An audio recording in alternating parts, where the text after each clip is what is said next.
Man, it's been too long since my last upload. Let's not waste any time. Roll the intro.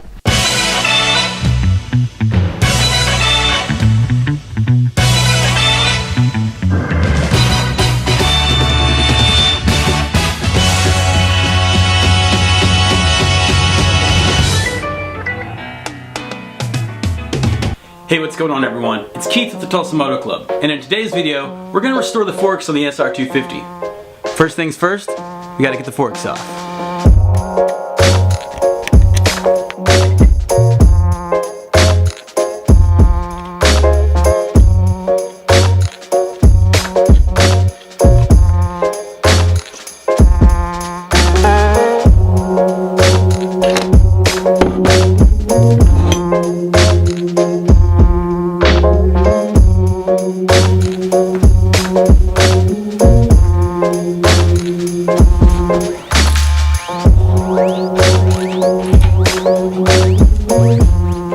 Okay, so before we move any further in this project, I just need to give you guys an update on a few different things. First, the gas tanks. In my last video I said that in the next one I'd finish them up. And that video is still on the way, but I just kind of hit a few snags along the way.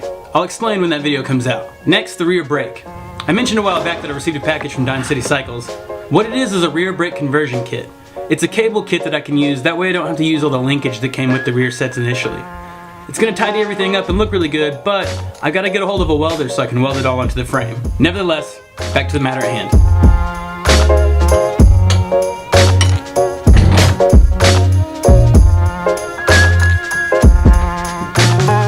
Okay, so I've got one of the forks mounted up in a vise here behind me, and before we get started on stripping it down, I should probably mention that the forks I have never really had any issues, no leaks or anything like that. I just want to polish them up real nice and get the fork oil replaced. And while I could have cleaned them up real well with them all assembled, I decided I'd take this as a learning opportunity. So we're going to strip them all down, clean up every part, change the oil out and everything, and just get them like new again. The first thing you're going to want to do is to drain the oil from the forks. On these particular forks, there's a screw at the base of the bottom half. Undo that screw and let the oil drain.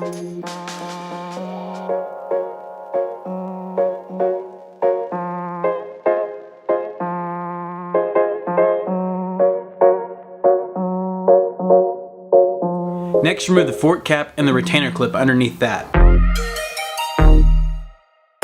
In order to access the retainer clip, you need to depress the spring cap. I just used a clamp and then clamped down the spring cap itself until it depressed far enough down that I could access the retaining clip.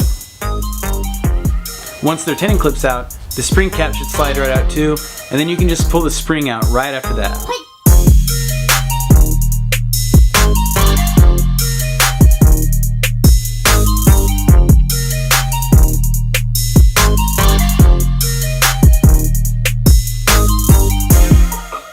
So now it's time to remove the slide tube and separate the two halves. In order to do that, you need to remove the dampening rod that's on the inside. On these forks is a screw at the very bottom side. We're going to want to undo that, and that should release the dampening rod to slide right out, and then we can separate the two forks.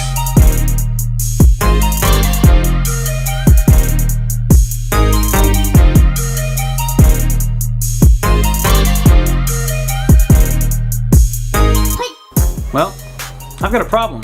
It turns out that there's another nut down inside of the fork that I have to hang on to in order to fully release this bolt on the outside. Unfortunately, I don't have an extension long enough or anything else that I can use to reach down into the fork to do that, so I'm afraid I'm going to have to call it a night here. So I'll pick up the tool that I need tomorrow, and then we'll get this job all finished up. So I picked up some ratchet extensions and some hex sockets from Harbor Freight. Unfortunately, the hex sockets that I picked up didn't have the correct size that I need. The actual size that I need is a 14mm, so I exchanged the set I bought and got an impact socket set that had a 14mm in it.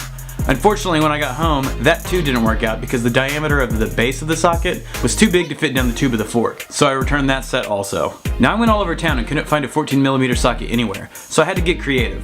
What I did was I picked up some 3/8 inch rod from my local Home Depot and a couple of different coupling nuts. I attached the two and then used that to hold the dampening rod in place inside of the tube. That worked perfectly and I was able to get the screw from the base of the shock with no problem. Now I would have picked up some 14mm coupling nuts, but I couldn't find any, and 3/8 is pretty much the same exact size, so I figured I'd take the risk. You could also achieve the same thing with a couple 10mm nuts. They work because the outside diameter is 14mm as well. So now that the forks are torn down, we can start working on getting them all cleaned up.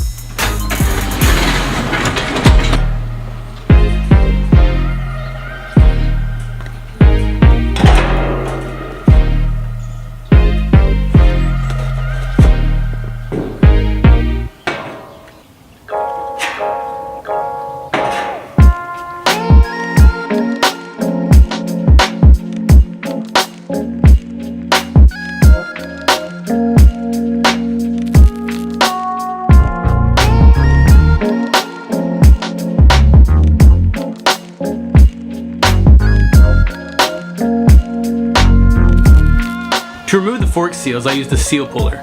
This worked out great, however it did a little bit of damage to the inside of the forks. Nothing too serious though. To fix that, I just used a Dremel tool and a grinding bit to grind away the burrs that were left on the inside.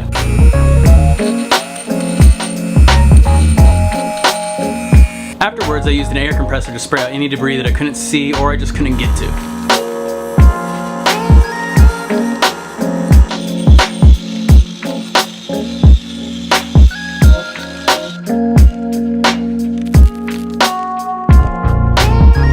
Alright, so sanding took much longer than I expected. It always does. I probably didn't need the wire brush. If I had just started with sandpaper, I probably could have got a really nice job done and saved a lot of time. The angle grinder was just a little too powerful, but it's so fun to use. Anyhow, time for paint.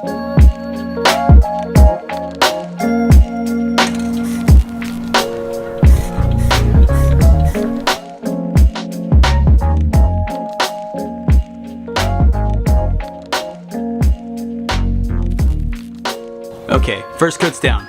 A couple more coats to go. I gotta get those thrown on there and I'll sand in between each coat as well. And once the paint's all dry, we can get the forks put back together. Alright, well I'm not too happy with the paint that I chose.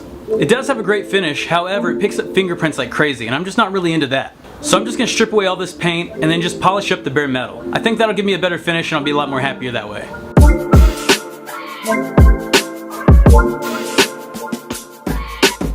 So I was in the zone and I forgot to record anything during the polishing process, but it's pretty simple.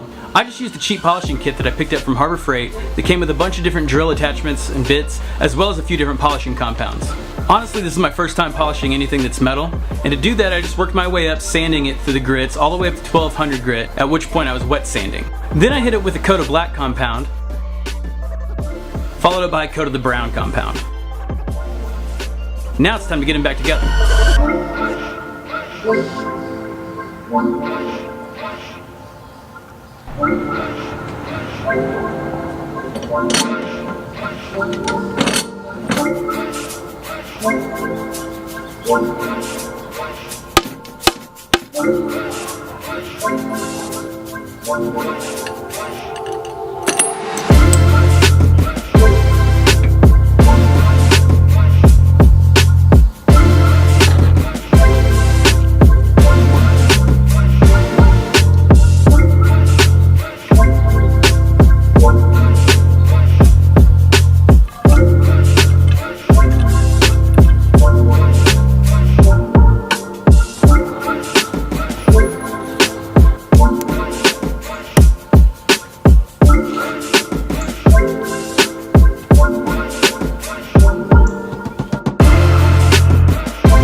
And that's it.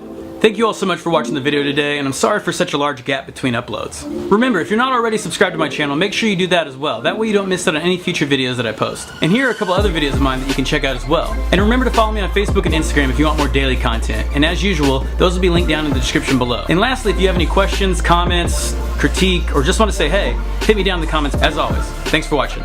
Later.